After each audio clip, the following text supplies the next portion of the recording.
Hello mga Peshuwa for today's vlog. So ito kakain tayo sa buffet lunch here at Huwadu. Come on, let's go!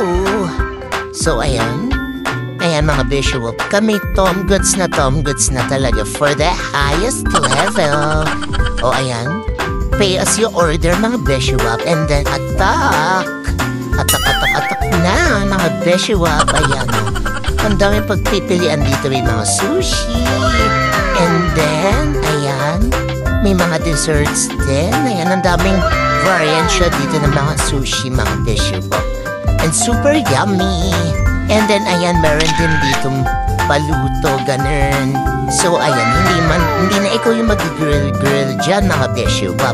So, pipili ka na ng mga meats, and then seafoods, and then sauce. And then, ipapaluto mo siya dun sa chef nila. Ayan.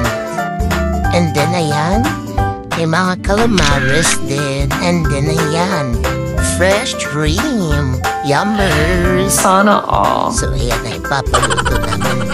Tapos, ayan, may mga frieds. Ayan, ang dami mga dishes. Sobrang solid dito.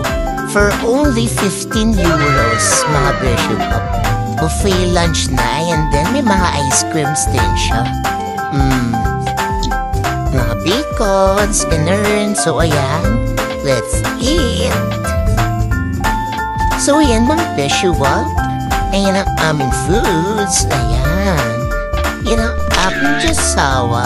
Ayan, super sulit na sulit kami dito mga Peshuwa. So, ayan, bagong refill ang ating vanilla ice cream mga Peshuwa.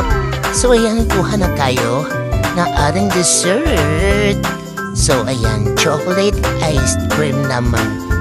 Grabe, sobrang sulit talaga. As in, sobrang sarap ng mga ice cream dito. Lalo na yung strawberry ice cream, grabe.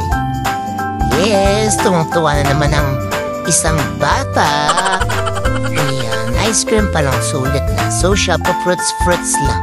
So, ayan, dito naman tayo sa ating isang section ng dessert. Ayan, grapes. And also, ano yun? Parang ano siya, mango cake. O, ayan. So, kung kay Alfred tikman niya yung ice cream eh. Hindi kasi masyado mahilig si Alfred sa mga desserts tsaka sa sweets. Ayun, magkaiba kami.